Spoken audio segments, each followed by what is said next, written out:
welcome back to yet another episode of It's All Been Trekked Before. In this episode, we talk about where no man has gone before. It's not just a catchy phrase in the show, in the show's opening, but it's actually the second pilot episode. And we go on at length about it here. It's a lot of fun. Give it a listen. Give it a watch. Some other things you might want to check out on the IABD Presents network include G.O.D. is My BFF. It's a written series. And it's the latest season is available on the network, and the other two you can go and find. It's a written series. It's not about God. It's about G.O.D. and a BFF. So check that out. It's written by Jerome Wetzel, and so check that out. Also, you check out our flagship show. It's All Been Done Radio Hour. Episodes of all the different serials on there. They're organized by serial, so you can watch those. You can watch them. You can listen to them. You can listen to them chronologically. Listen to them any way you want. Just put it on shuffle. They're all great, and they're all self-contained if you want to listen to them that way. And they're hilarious. So now, without further ado, all that can be found at IABDpresents.com. But now, without further ado, listen to us talk about and go where no man has gone before. So this is episode 2 of our Star Trek podcast. And we viewed the second pilot, Where No Man Has Gone Before. And this is the same group that was there for the first round. So if you listened last week, you know who we are. I'm Jimmy. Steven. Amanda. Yep. So same people. So Amanda being the newbie, what did you think? Well, I think it's interesting how they kept some of the same themes from the original pilot, and even some of the same just subtle concepts, like the idea that they're still responding to a distress call that's out there, and that at one point then Gary is in a cage the same kind of way that Yep. Oh, you're right. Yeah. The captain is in the first one. So I thought that was interesting that there were still some of those same concepts, that there's still a female who is considered cold, like number one is considered cold, that there's still just a random chick on the bridge to be there to... to be scared and act like a quote-unquote typical woman. Yes. We can jump into both those more later or now. Yeah, I mean, the only part I'd say I really winced in this episode was when they're facing the barrier and Gary just reached back and grabbed the yeoman's arm. Yeah. And Smith, Jones, whatever Yeoman Smith, I think. No, I thought they corrected it to Jones. Or was it the other way? It's one or the other. It was one or the other. She was forgettable. Apparently. I mean, she was very cute, and then I don't think we see her again. No, we don't. She's replaced by Yeoman Rand. And when I first saw that, my thought was, it's a inner spaceship relationship, but like an office relationship or a on-set relationship. It's like, that probably happens. And then later, as soon as he becomes a god or whatever, he's like, he's talking about all the women on the ship, 100 different women on the ship. So it's just like, but it's actually even worse. It's even worse than just, I'm going to keep you safe, honey. It's hey, he's a womanizer. Hey, come here, yeah. Since you're the nearest one. Well, he's Kirk's friend, so I assume he's a womanizer. But I guess it was more like she's a professional. She's an officer too. She shouldn't get that scared that she needs comforted. Well, to me, I rolled my eyes. I was like, oh. Especially she's in the standing on the bridge spot, right? Like the yeoman from the first pilot. Yeah. Another and continuation. The yeoman from Colt, the first. I believe was the first one. From the first pilot. Yeah, she had, she was still there to be the cute girl, and she was more sexually aggressive or whatever. But she at least seemed like she could do her job. And she wasn't just and she wasn't another blonde. She had red hair, and then it was like both of the women in this episode were like, we have almost the same haircut. We look almost exactly the same. A little bit. One's the younger version, I guess. Because Sally Kellerman, she was not old, but she's older than the yeoman character. Yeah. And I forgot that she was the walking refrigerator unit in this. Yes. In the MASH movie, her I know, in MASH she's got the same exact. She's got the. They call her the. Have you seen the woman with the fire knife? Yeah, hot lips. Yeah. It's that same kind of thing. She's but underneath she's got a lot going on. Right. So, I guess have I seen the MASH I thought you movie? had, but you just looked kind of blank faced. No. Okay. But Yeah. We digress. That's fine. Yeah, that's what these are for. Yeah, so I thought that was interesting. There were definitely some parts where, like, why would you put the two people on the bridge that have been struck by something in this force field? Why would you put that doctor in charge of observing the other guy who got struck? Like, that just is bad leadership. Like, they shouldn't have both been observing one another. Like, of course she was going to come under his influence. That was so clear. Oh, yeah. She had some creepy looks to her.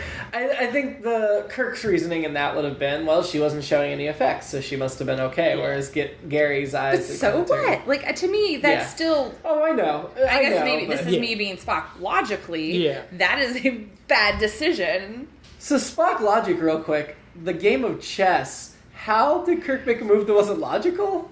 Like, how do you play chess illogically? And still make the right... Like, how do you surprise the Vulcan? My thought would be that Kirk would probably do things riskier than Spock. Yeah, but he should still be able to anticipate play with that. a little more flair. Yeah, but he should still be able to anticipate that. And I don't know. I was just excited. It wasn't check or checkmate, though, right? He just made a move that got out of Right, because Spock was like, oh, yeah, basically I'm about to beat you. And Kirk's like, no, I'm making this move. And I'm like, Spock didn't anticipate that move? Really? It's three-dimensional chess. Yeah, okay, a little bit more going on. We may have had a three-dimensional Star Trek chess really? I always when wanted I was one. a kid. I always wanted one. Uh-huh. Oh, that was my other thing when I was 12. Yeah. Star Trek and chess. Yes. So those are the two, Oh, absolutely. I like that it started with that. It made me very happy. Yeah, it was fun. I mean, I forgot about it. I'm such a nerd. The Kirk-Spock relationship we're all familiar with was already present in that scene. Yeah. Oh, yeah. Which was cool. In the opening scene. And it wasn't a super long scene. And I liked that you could see the playfulness already. I mean, Jim and I just watched For the Love of Spock. Yes. But you could see the way he's teasing Spock behind his back, too. And, you know, one of them is like, oh, what happened? And he's going hey, I beat him at chess and all, But he also definitely trusts Spock a lot and has great respect, and so there's that. Yeah, takes his advice. Yeah, absolutely. Like, even when he doesn't want to face, I might have to kill my friend, he realizes, because Spock sets him straight, it's a possibility. Yeah. And I guess that was one thing that kind of, I was like, oh, when Spock's like, there are two options. Here's one option, desert him, and then the other option is death. Yeah, I mean, he cuts to the chase, and it's great. It's just like, I don't care. This is because Kirk's like, I need options or whatever. He's like, I need a recommendation. All right, here you go. All right, I'll be on the bridge. If you need anything, either kill him or leave him on the planet. That's it. Yeah. Let's go. Like desertion or death. Yeah. There's no cake option there. No cake or death. No cake just desertion or death. Not dessert or death. Yeah, but those were the two logical options. I mean, there was no other way. No, and that it fits with Spock's character that he's coming to the logical conclusion. It's established not only is he logical, but he's efficient and knows what it takes to run the ship. That's why I'm like, why didn't Spock come in and be like, hey, Kirk, maybe we should have a different doctor look at him. Right. Yeah. Because I feel like that's something Spock would have done. I mean, he may have, and we didn't see it. Or, like I said, because she wasn't showing the signs, I guess I can see why he'd be okay. They run into things all the time. Yeah, but then when she volunteers, once they're on the deserted planet, I'll watch him first. Well, and how is that not... Yeah, and they had, as soon as they go through and they both get shocked with they're grilling her immediately about ESP, which I forgot how specific they got into, like, all right, we're believing this whole thing, and we've tested every Starfleet cadet. Everyone who goes through Starfleet has their ESP rating, and we're going to check through the top 9. They're like, it's on, we're attacking you. Yeah. And then they're still like, but... Right, we're going to interrogate you, but then you're still in charge of this investigation. You're a tough, icy cold psychiatrist. There's no way anything's going to happen. Yeah, that to me, I know you love the show, Jimmy, but I see the complaint. In the logic. I mean, I think you can kind of sort of argue that, but I can see that that's weak and flimsy. Absolutely. Yeah. Well, I mean, okay, yeah, if that scene's off that you don't see Spock, but then Yeah. it becomes more and more obvious. Right. They're even caught like in a weird loving, Oh yeah, that was loving, creepy glance. creepy like Yeah. embrace struggle thing. To me, I'm also kind of saying like, well, she's the psychiatrist, or psychologist. I don't know.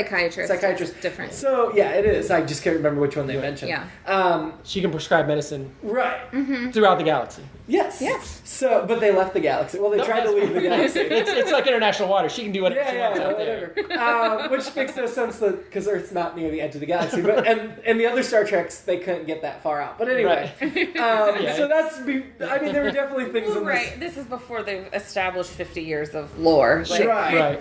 But no, I think she of course would have the professional interest in him because of her job. Yeah. And so that again, if they're busy worrying about something else, they may have been. I admit it was flimsy, but I'm saying it's not complete whole, it's just weak. It's weak storytelling, it's not wrong storytelling. Sure. Does that make sense? Like, Well, I know what you're saying because you're defending it. But I'm saying you can justify it, Yeah, but you No, shouldn't there have to justify no, it. that's my point. It turns out the only other alternative to Dr. Dana. Daner was Yeoman Smith Jones. So It's with true. those options, they had to go with Yeah. the doctor. Yeah, Yeoman Smith Jones would have crumbled as well. Yeah. She would have stuck her hand through the force field. I mean, at least you didn't have to you need to choose one of these two. Or just start Oh God. Yeah. I mean, he did kind of create his own Eden out in the desert. Real fast. Another question about when they are drilling Dr. whatever on Dr. I thought it was Dana, but it's Daner. Daner. Yes. Daner. Elizabeth Daner. Daner. Okay. When they're grilling her about ESP, she's talking about, I have the autopsy results. Yeah. Who did she autopsy? Well, they mentioned the 9 people get killed going through. Right, but And- how did they have those 9 people? They didn't No. collect the ship, so how did she have the autopsy report? There were 9 people that died on the Enterprise. That's what I thought. Yeah. Oh, okay, that's what I misunderstood. Also bothered me because Kirk seemed not cavalier, but he's like, "Well, we have to check out the distress signal and it shouldn't be a problem." And it's like he's worried about Mitchell and whatever. It's like you also got 9 people 9 killed. people that just died. Yeah, I think that's the bigger deal. Well, and your ship's only 400 people. That's 2% of your ship. Right, That's- yeah. And I know he was worried about getting back to the galaxy, whatever. Yeah, it kind of struck me okay, so Kirk and Spock were definitely fully fleshed out and established from here, but nobody else was. We saw Scotty and we saw Sulu, both in Scotty was in the same role, but he didn't really have much to do. Yeah. And they more let Lee do the things Scotty should have been doing. Mm-hmm. And then Sulu, of course, was in a completely different department. Yeah. Different character. So and then there's 4 But at other. least he got to talk. I was afraid they Yes. weren't even going to let him talk. No, they do let him talk. But then there's 4 other main senior crewmen, and 3 of them die in this episode. Yeah. And you're like, that you just lost half of your senior staff. You couldn't keep doing that week after week. Unless you're Jimmy. I do. I'm messing with you. Although they did clearly they ripped off my Universe Journey pilot, Godman. Yeah. Gary Mitchell versus Gary Marshall, Jimmy. Oh my God. I mean, I don't feel the story follows it very closely. We took very broad strokes. No, but totally. we definitely pay tribute. Yeah, you do. As intended. But I also borrowed some stuff from another original series episode where there's a cloud creature. Oh, yeah. Yeah, to kind of combine the two and do a very broad stroke comedy story. Right, and because that's what our... Yeah, no, we didn't it's just all been steal done the radio plot. hour. Yes, there was a lot more butt stuff in yours. There was. But I think some of that was Nick improvising. So, That's true, it may have been. but no, the main crew, I mean, obviously Dr. Piper doesn't stick around, and that's a different doctor than in the cage. And he reminded me of in Royal Tenenbaums when Royal Tenenbaum has his guy he works with pretends he's a doctor. Yes. Yeah. And he had the same demeanor, and so whenever he dispenses medical advice, I just sounded like he was making it up. So Well, apparently Gene Roddenberry wanted DeForest Kelley to play the doctor in the cage. Couldn't get him. And then got overruled when they were making this pilot as a different doctor. And then Roddenberry saw this and was like, okay, no, this guy's gone. We're bringing in DeForest Kelley. Okay. So they didn't kill him off, but Roddenberry really wanted DeForest Kelley, which I think in the end made a much better doctor. Oh, yeah. absolutely. Yeah, But I was I sad love when Bones. Lee Kelso died. I liked Lee Kelso. Yeah. Is he the one that plays that? He got strangled by the host. Oh, okay, yes. No, because I felt like, oh, is this a character that maybe is in a like? No, this is it. But then, yes, clearly. I think he was in a lot of, I feel like he was in a lot of other 60s shows. Yeah, he is a Yeah. huge That's why I was IMDb like, credit. But he Is he in- seemed like yeah. a decent actor for that Yeah, and yeah, I everything. enjoyed You know, him. there wasn't any point where I was like, oh, he's overkill or anything like that. Yeah, And then- I liked him. But we can't have too many white men on Star Trek because their crew needs to be diverse. But I also figured he was going to die because clearly he was set up as like a main character in this, and I'm like, I know he's not in the rest of it, so he's gonna die, that doctor's gonna die, and Gary's gonna die. But the doctor didn't die. Oh, Dr. Daner. Yeah. Yeah. Well, And then we didn't see another psychiatrist on the ship until Next Generation. Yeah, you know. But I like that those seeds were planted here. And a little bit of trivia, they meant when Kirk's talking to Gary about, I've been worried about you ever since Dead of 4 or whatever, when he's in the bed, that is the planet that the Next Generation pilot Encounter at Farpoint goes to. Oh.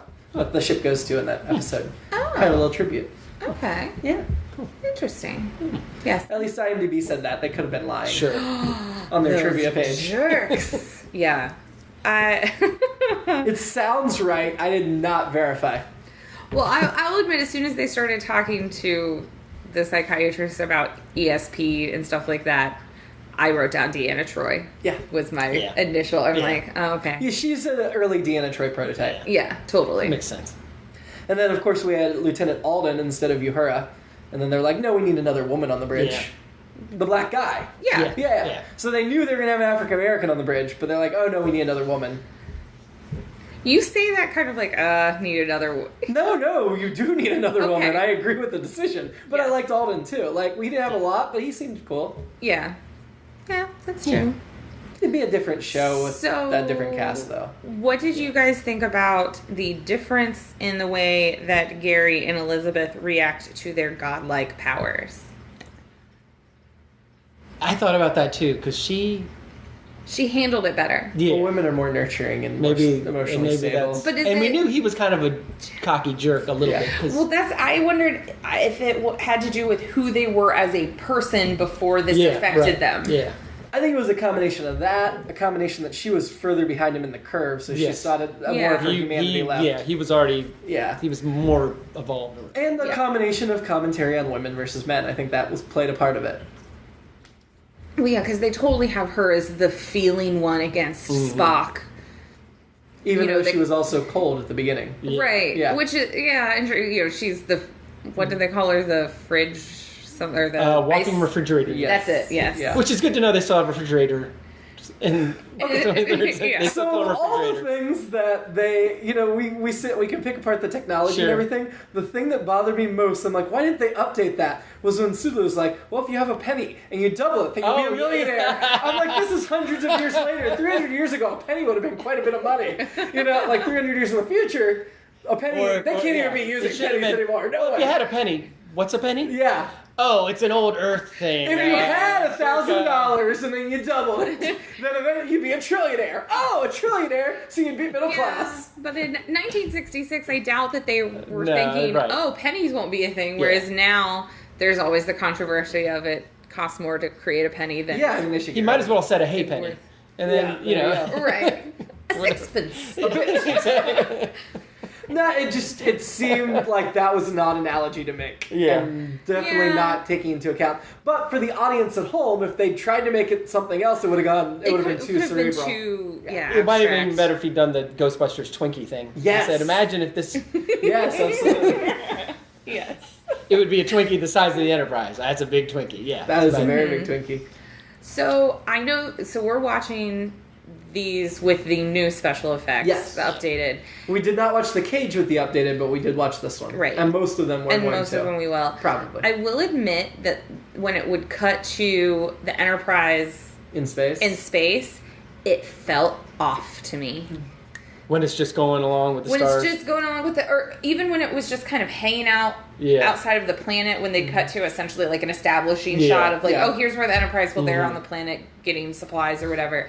It felt, because they cut to that and Yeah. that looks like modern, and Yeah, then yeah. it would cut to a scene in the actual 60s technology Oh, that they okay, use, yeah. and so it did feel a little. Well, even odd when to Kirk me. and Spock were playing chess and they were talking to Kelsey on the view screen, yeah. you could tell that had been. Well, and altered. my argument, I guess, that I explained to Amanda before you came today, Stephen, was, I've seen most of these episodes with the old effects, so I kind of want to see what they did. Yeah. But Same here. If you guys if it's bothering people, we can always switch back. It doesn't bother me. The shots that feel the weirdest to me are when it's just in space. Yeah. It Yeah. looks like you're looking at it through the old ViewMaster thing to date myself some more even. No. It Oh, just we looks have really ViewMasters. weird. Yeah. Yeah. It looks really odd.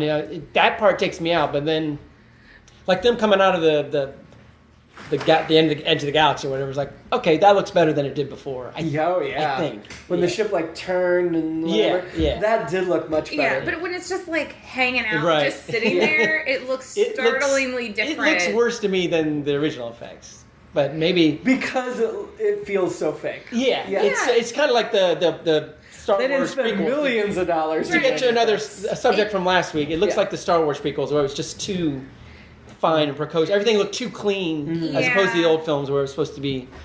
I would agree old with that. stuff. Yeah, it's Yeah. almost like they tried to make it too new and Yeah, shiny. yeah, and it shouldn't be because it's not that new a ship. It's been Yeah, no, I think that's valid. There's definitely something to be noticed. The story itself, as you mentioned, it is similar to The Cage. I guess the NBC, the network's notes on this were like, yeah, it's still a little cerebral, but at least they had the fist fight at the end of it. And that's why it got fast. Okay, which the fist fight. Yes. yeah. His gun is right behind him. Yeah, but you had to get to that. But It why? looks way cooler. But Yeah. I'm like, why does it take him so long to be like, oh wait, I have a gun? Like, remember that this gun is back there. Because when she even says you don't have much time, I'm like, pick up the laser rifle and shoot him. But no, they of course they needed to show Captain Kirk get his shirt of ripped course. and the 6 or 7 stuntmen that were involved in the. I forgot how. Oh, you could tell in the stuntman, yeah. And now in high def, it's just ridiculous. Yeah. It's just like Oh, absolutely. it's staggering. No, I'd say my argument with the phaser pistols, I don't think that, or phaser rifle, is I don't think that as big a mistake as the Dana thing, or as flimsy, because Gary just threw it out of his hands, and when they're still engaged on a one-on-one fight, he's not going to have time to retrieve it. If he even tries, that gives Gary a moment he can do. And so to me, in that moment, he's fighting for his life. He's got to keep attacking. He can't go and get yeah. them. And during the fist fight, Rifle. Gary doesn't have the powers, right? Right. He doesn't have the Right, during but the it could first be half. coming back back any any second. time. Right. He I doesn't thought know. that he was doing to make a film reference in Scott Pilgrim when Scott Pilgrim thinks in his mind something else to fool Todd. Yeah. So my thought was he didn't want to think about the rifle. Gotcha. That would be another. That's a good It's like point. if I think about it, he's gonna be like you. If his whatever, powers yeah. are coming back, He's that's gonna use true. his God voice and say, "You want the laser rifle, whatever." Yes. That's a cool effect that he's able to do that. I know. It still puts you out like, oh man, whenever somebody's voice gets crazy echoey, it's a bad sign. Did it bother anyone else, though, that when the giant rock fell to kill Gary, the way that hole was dug, it definitely did not crush him. It stayed above him, and then Gary, with his God powers, could just toss it off and get back In up. my mind, it was much more effective when I saw it years ago. I was like, "Oh yeah, that looks good." But this time, I could not get over like. I feel like he would have had time and it didn't hit him. Yeah, he's just in an air pocket. Yeah, underneath last that time I thought it boulder. was like a bunch of sand and then the rock on top, but There were a few rocks that fell in before the big boulder, but not enough to kill him. it didn't seem like. Maybe it knocked him out long enough that Kirk could just be like, "See ya." I mean, I do chalk that up to 1960s fighting, television fighting, Oh, yeah. because no other show was doing a better job in this era. That's Well, and I guess it leaves the door open for a sequel that starts with his hand smashing through the Oh rock. God! Yeah. Thankfully, they don't do that. No, they don't. But we can. Yes, we can. What really Universe happened? journey. Yeah, what really happened to Gary Mitchell or Marshall. Yeah, Gary You're Marshall. Come on, Sorry. Because He he made changed that a name so much. Yeah, but we embraced the new name because he made how many Gary Marshall references? Like 80? I think I got like 80 crammed in that 20-minute episode. Yeah, you did. I basically used his entire IMDb page. I know, and at the first rehearsal, I'm giggling because I know all those references, and everyone's just like, "What's so funny about Landlord this?" Dick, this is a Princess Diary. I know. Everyone's looking at me like, I know they're friends, but why does she think he's that funny? I'm like, it's a Gary Marshall. Yeah, even the guy voicing Gary Marshall was not familiar with what I was doing. No, he was not. But he did a good job. Yeah. Oh, Joe. I still like that episode, though. I'm sorry. Oh, no, it's fine. It was literally... Since we're on the same network, we're allowed to talk about that it. podcast is already on. Yeah. All right, it's so been everybody out. listening to this, go listen to that. It's all been in Radio Hour. It's Stop episode right 1. now, go listen to that, and then come back. When we were doing Universe Journey, the first 6 episodes, like 4 of them are kind of original series tributes out of the 6. Yeah. And then the next 6, none of them are like original series tributes. So we're starting to fold a couple more in this year, but it's not like we just take episode by episode. Right. So, No, like we were not talking at about all. Twilight Zone thing, where we definitely ripped an Go episode. and Beat by beat. come and kind of go. Yeah. Yeah, and I thought if I'm making a Star Trek spoof, it was only appropriate to begin with a Where No Man's Gone Before. No, and that makes sense. And you called it Godman. It makes sense. I just Oh, I no, thought it was that's fine. funny. Well, and I find it's funny because as I was watching it, I kept thinking like, man, Godman is a better title for this episode. No, it's not. No, it is, because how many times do they say like, I have the power of a god, I am a guide, and he even makes Kirk like, he says like, bow down and pray to me, and puts his hands together in a praying position and everything. Like, I feel like, and this could just be me because I'm an atheist and have gotten far away from the church, even though I was raised Catholic. It feels That's to why me you're an that, atheist now. Exactly. It feels to me like as a society we've definitely moved away from religion in a lot of ways, and so the religious stuff they're doing in the '60s would have been resonated very well with their entire audience. Whereas now it feels a little weird because so many of us aren't. That was my thought, because I was like, man, they got into this calling themselves a god like real fast. Like, there's a lot of God. Yeah, and I was like, this won't be the last time. Yeah, oh, exactly, yeah. But I was trying to think just now, like, what if somebody got those kind of powers now? Would they say I'm a god, or would they be like, I'm awesome? I'm a superhero. Yeah, there you go. Yeah, superhuman, something like that. Yeah. I mean, I can even see them saying they're God, but if they start going for the traditional religious visuals of the kneeling and the praying to me, and it would be a little off. I think they might still have like the bow down to me thing, but I don't think it would have gone into the closed, hands in the prayer stance. I think that would be different now, because in like the new Suicide Squad movie, they even talk about like how they're gods with power and stuff like that. So that's fair. Yeah. So as an episode, do you think this held up pretty well?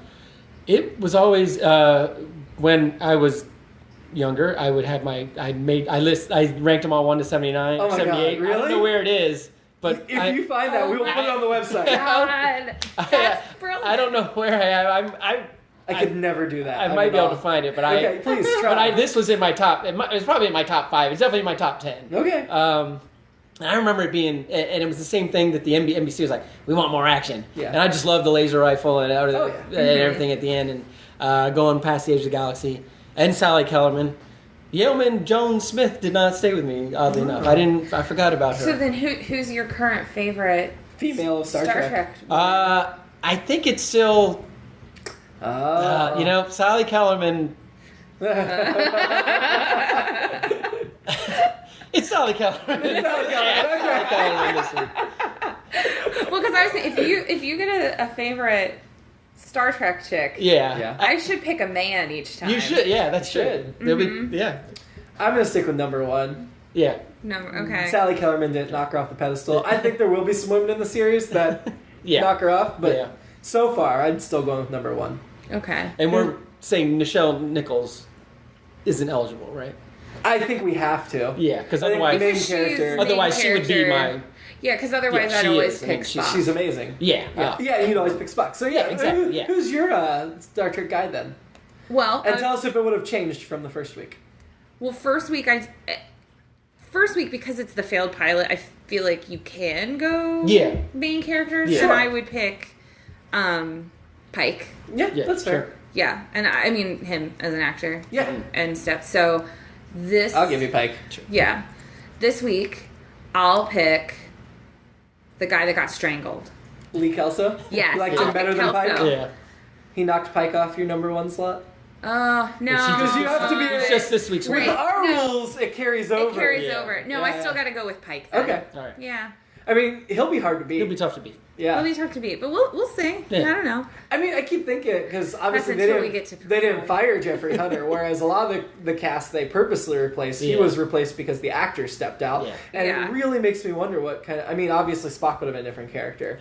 But seeing Kirk and Spock's immediate chemistry, I can't imagine the show would have done so well with Captain Pike, even though I love Jeffrey Hunter. And that was something that was interesting to see in, which you may have read before, but in the film For the Love of Spock that we watched, in interviews where Nimoy is talking about how he played Spock differently because he wasn't playing against Jeffrey Hunter anymore. He was playing against William Shatner, who's a lot more emotive and so he had to be the calmer presence.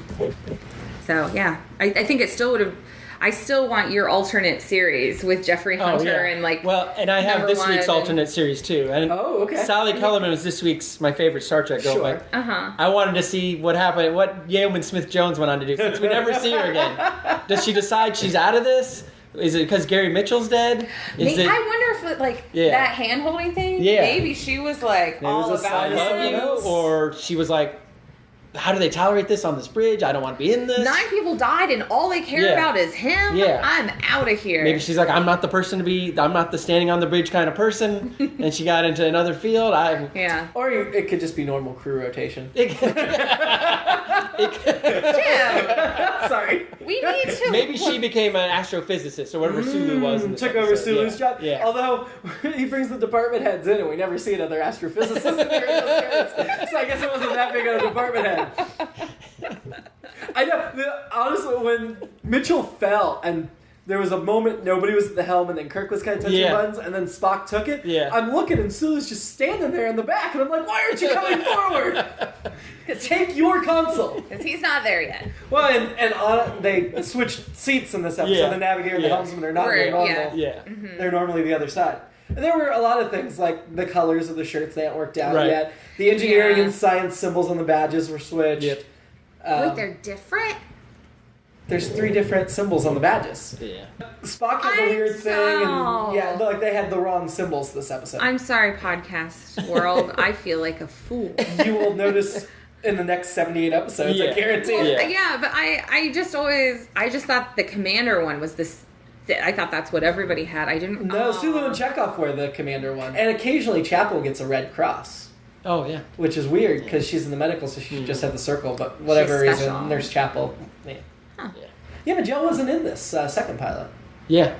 Well, wasn't that part of their problem with the first Well, one? they didn't want her as number They one. didn't but want They didn't his mistress that involved at that point. to be a lead character, Yeah. but she makes it back in the series pretty quickly. Well, yeah, but maybe that was him sort of like, oh, okay, now I'll sneak her in. Well, the one story I read was she, dyed her hair and bobbed it short, and then walked in, and Gene didn't even recognize her at first. And she's like, "If you don't recognize me, the network's not gonna recognize me. Stick me on." Oh, nice.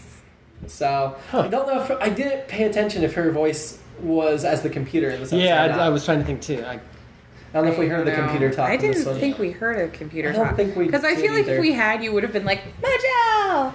Yeah. All right, I've You never gotta go. run. That's fine. Okay. But the one thing I did want to say is I always forget what Scotty looks like young. Because he is so ingrained in my brain as old Scotty in the Young. movies that every time I see an original series episode, I'm always like, wait, oh, that's Scotty! Yeah. Yeah, I'm always struck every time. No, I get it. I watched the movies first too, and it was a big adjustment. Yeah. Whereas I feel like the rest of he looks more startlingly different than the rest of the actors. Oh, absolutely.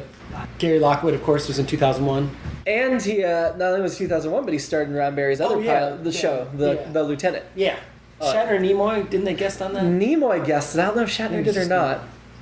Because, Nimoy made enough of an impression that Roddenberry wrote the character for him. Yeah. And Majella guest starred on The Lieutenant. Okay. But, I don't remember any mention of Shatner on The Lieutenant, but I could be wrong. Yeah, but so like, and going to Lockwood's Wikipedia page, the two big things were he's 2001 and he was in Where No Man Has Gone Before. Yeah, one episode, but it made a huge impression. Yeah. And I felt like this is why we had to watch this out of air order, because the rest of the episodes, they're kind of interchangeable. But this one, it really mattered with all the different crewmen. Yeah. And like we were saying, the Spock Kirk thing gets established immediately.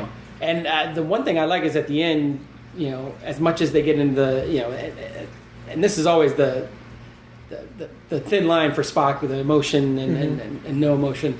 At the end when he says he felt for Gary Mitchell, it's a really nice little moment, and then it kind of gets ruined, or they can't leave the moment alone, and Kirk has to come back. You're what is whatever. Yeah, there's hope for you. There's hope for you. Yeah, you might have emotion. It's like he just gave you an emotion, but whatever. But maybe he's whatever. It's the nature of it. But yeah, I think it's such a nice little moment there. Oh yeah, his face was very stoic, so you don't know if he's really feeling it or if he's just teasing the captain back. Yeah. But there were a couple points in the episode where he's like going on about my people don't have emotion when they're playing chess. Yeah. And then Kirk makes the move, and there's a moment of reaction. Yeah. So right away, even though Spock claims he doesn't have emotion, we're seeing those hints that he always dropped in. Fantastic. And I think it's interesting that you've got Kirk and Spock at the beginning, and the emotion and non-emotion, and then they call Sally Kellerman, Dr. Daner, a walking refrigerator unit. Yeah. And Gary's obviously the hothead. Right.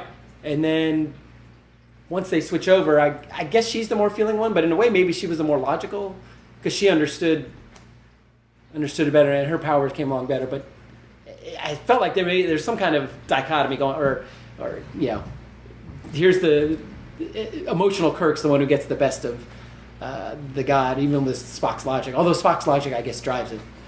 Spock's logic drives the decision that he has to kill him. But Kirk's, I guess it's more his fisticuffs and everything else, I guess, right? Yeah, And of course, the first instance of ripped shirt, which we'll see over and over and over again. And as ridiculous as the stunt guy, the stuntman or whatever, I still love those fights. They're still great. I do too.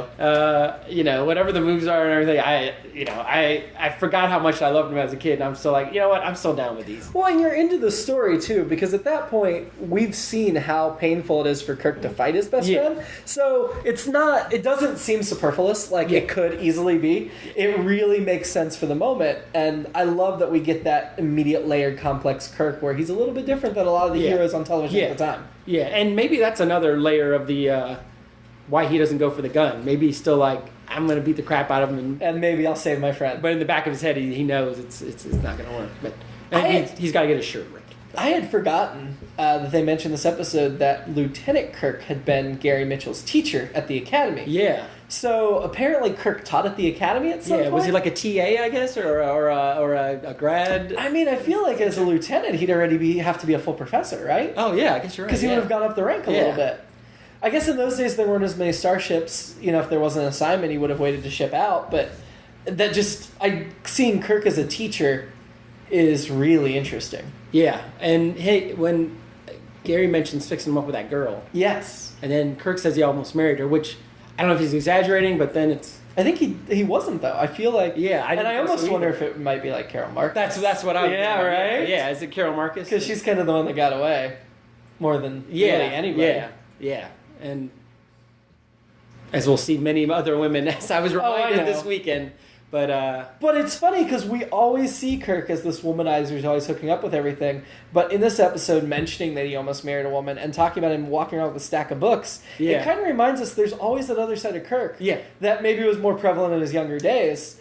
Because he was a rebel at the academy, obviously, with the Kobayashi Maru thing. Yeah. But he did take his studies seriously. Mm-hmm. He was top of his class. He wasn't just a goof off. Right. And he's accomplished in his own right and has the capability of love in those depths. So this womanizing thing could have been later, or he didn't have anybody on the starship, and you don't want to hit on the people under you. Right. That'd be inappropriate. Right. So the aliens are your only choice. It's like being in the Navy. Right.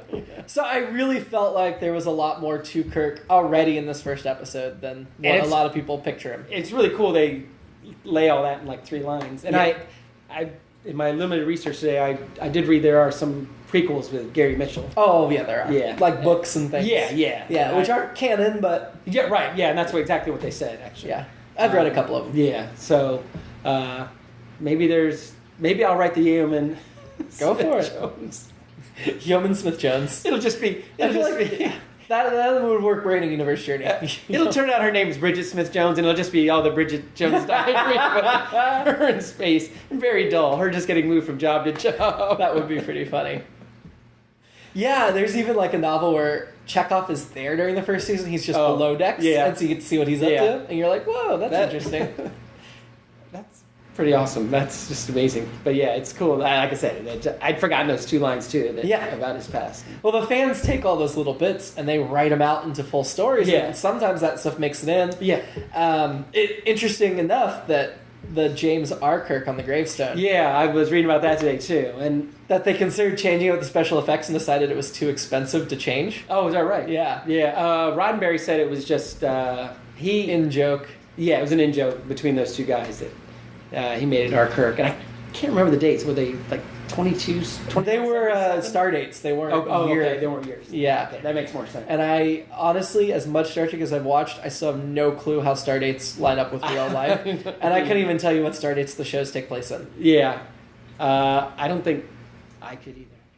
And as a kid, whenever I heard it, I tried to analogize it to 2253 or whatever year you want to. But yeah, this would have been, the original series would have been late 2200s. I think they said like 2263-ish is when it started roughly. Yeah. Mm-hmm. And Pike, of course, was like 11 years before. That episode was like 11 years between The Cage and Where No Man's Gone Before. Which is a very interesting time jump because, you know, when you make that failed pilot or whatever, you'd think it would be shortly thereafter. Yeah. But especially because we get the menagerie where they tie it in. Yeah. I wonder... why do you think they left such a huge gap, time-wise? That's a good question. I mean, you want Kirk to be established because, like, he's been on there for a while. His thing. Yeah. But he's still pretty early in his captain's It's the 5-year, still the original 5-year mission. Yeah. So, yeah, that is interesting. I don't know. I always feel like that's just they backed into it with the menagerie or whatever. Because you gotta have Pike older, so time's fast there. Yeah, and his is it the baffle plate? I always say it's a baffle plate, but that's a thing for squirrels. What happened to Pike? What's this? He's in like that weird wheelchair thing. But do they explain the incident, the accident he had? Was it? I think they do explain it, but I don't remember what it was. I'm calling it a baffle plate. I know that's not right. Okay. Because that's what you use to keep squirrels from getting to your corn. Well, the baffle plate fell on the phalanges, and then. We'll figure this out when we get to it. We're not that far off that episode. Yeah, that's right. So I still liked it a lot, and and we'll see as we go through. But I noticed I like how there are moments that are just so quiet. There's like not a lot going on.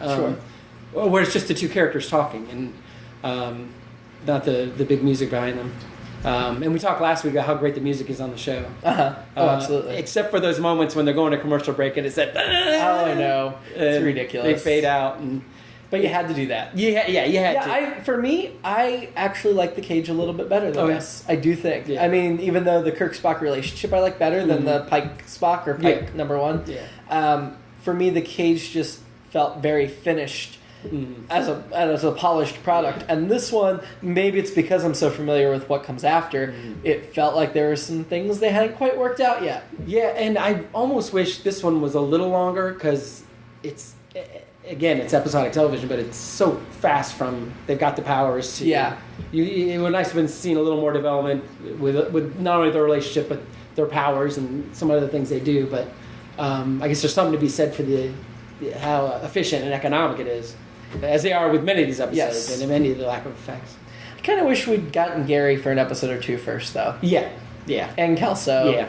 And, just kind of... More attached. A little bit more attached. To it. And if I was writing the show, I would give you just enough time to get attached and then kill them. Because that's what I do. Right. Or what I try to do, anyway. The other thing I read today, which I had never read before, was that, when their eyes go silver, yeah. It was a piece of tinfoil in between two contact lenses. Yes. Which they said even for that time was outdated technology. Yeah, and I wear contacts, and I can't imagine. Oh God, no. Tinfoil over it, and then another. And I guess Lockwood had trouble with it. That's why his head was always up to see through. But they said it worked. That it looked like he was trying to look like he was looking down on everybody and everything. But that wasn't intentional acting choice. Yeah. Which is cool. Yeah, I kept thinking the same thing every time he raised his chin. I was like, oh, I know why you're doing that. Yeah, and I could see the little holes this time. I was paying attention, and maybe it's high def and a bigger TV and everything. But I was like, oh, okay, I see what they're doing. Now they said for Kellerman, it didn't really bother her that much. Yeah. She could take him in and out. She looked great too. They looked great on her. Yeah. Well, and she didn't have to wear them as long. That's as well. true too. But do you think that could also just be because men are big babies and women can take a little pain? That's very possible too. Because I don't feel like hers were more comfy than his. No, it was the same exact thing. But she's a trooper. She is a trooper. Yeah, that's why she's your woman of Star Trek. That's right. That's right. And I always thought, in my mind, for whatever reason, I always thought MASH was before this. I think when I was younger. But now it's... Because I always thought, like, MASH introduced her, but MASH just introduced her to a much bigger audience. Right. She was Oscar nominated for it, so... I love the hell out of MASH. The movie and the series. Yeah. Love them both. It was in heavy rotation on IFC a while back, or Sundance. Both those for a while, and I hadn't seen it in a few years, but yeah. That's so good. I could still ramble off lines of dialogue. Oh, yeah. Scenes of dialogue. But yeah, so... Seeing her in this, and it's, she's still going. She's been on Marin lately. I'm behind on Marin. I think she was. Okay. Yeah, played his mom. Yeah, she's still active. Yeah. Not super active, but still active. Yeah. So yeah, we'll see as we go along. I feel like this might still end up in my top 10, but it's got a great title, and I remember it. Now, did The Cage make your top 10, or you didn't count that? I did. I don't, because it wasn't in the rotation at that point. Yeah, and I think. When I first got into Star Trek, I didn't like the menagerie as much as when I got older and was like, now I really appreciate what's going on there. And it was the same, and we'll get to this later, obviously, too, the Deadly Years. It was much different watching it at my current age than it was at 12. It was like, all right, I can really, it's just getting old really fast, hits home really badly. So, but we'll get deeply into that then. But, well, what hits me is Shatner playing Kirk. Kirk's about the age here that like I am now. Yeah. Which is really bizarre. Yeah. Like I can't imagine flying a starship across the galaxy. Yeah. And I was thinking about that too. It was like whenever he's sitting in his chair and he's got his legs crossed as they're going through the edge of the galaxy, I'm like, he looks very relaxed and comfortable. He does. He's exuding much calm. He's a good captain. He is. He's my favorite. He's the best. Yeah, and I don't. In this episode, there was a couple posts on Facebook today about the Shatner game where you overact or whatever. Yeah, and certainly he does, and I think sometimes he almost felt like he had to overtry. When we get to the third season, we'll dive into that. But here, I think in the 2 episodes I watched this weekend, he's got some great moments and little things he does, and. Yeah, at the end of the day, he's still Kirk. So for me, I think sometimes they blow up the overacting a little bit. Yeah, it happens, but you forget how brilliant he can be. Yeah, and he in this episode was just pure brilliance. In my opinion. I think he's great. Yeah, I agree. Fantastic. I mean, I'm a Cisco guy myself, but I still appreciate Kirk. He, and especially since this is a pilot. By the end of this episode, you've got all you've got the basics there. And even and I guess the end of the episode, the humans outsmarting the gods. Or yes. Whatever, and Kirk always finding a way around it, or he and Spock or whatever. So yeah, it still holds up for me. Oh, absolutely. It's cool. What's funny is the next episode we're going to cover in next week's podcast. Is The Man Trap, which was the first episode that aired. Yeah. But it was the 6th episode they made. Yeah. And I guess NBC chose that because it had a monster in it. And you hear stuff like that, and you're like, what the hell was the network thinking? Yeah. They did not realize or appreciate what they had. No, they didn't. It was all down here. And, just like modern networks. I was going to say, network executives still aren't praised for their vision. But yeah, no, I feel like I'm torn about bashing network executives because clearly they had a hand in all the best television on the air, but they've also had a hand in all the worst television on the air. And with Star Trek in particular, you have so many more stories about how they've stood in its way rather than supported it. Yeah. And which is a shame. So, anything else you'd like to add about this episode? I think that's it. I think those were the main. I think Amanda hit on a lot of the stuff that jumped out at me just watching it. And well, she's the one that takes all the notes. So without her, we're just kind of like, what do we remember? Wish I had her leave her notepad. Yeah, maybe I'll get mine out for this one just to be sure because I didn't do a lot of research on this one. I feel like I remember Man Trap a lot better, but I guess we'll see. But it's the first appearance of McCoy. Sure. So and I guess Uhura as well. Yes. Yeah. So. And I don't think Scotty's in it for some reason. I think thinking that. You might be right. But we'll see. We're about to watch it. So watch that episode and come back to our next week's podcast. There you go.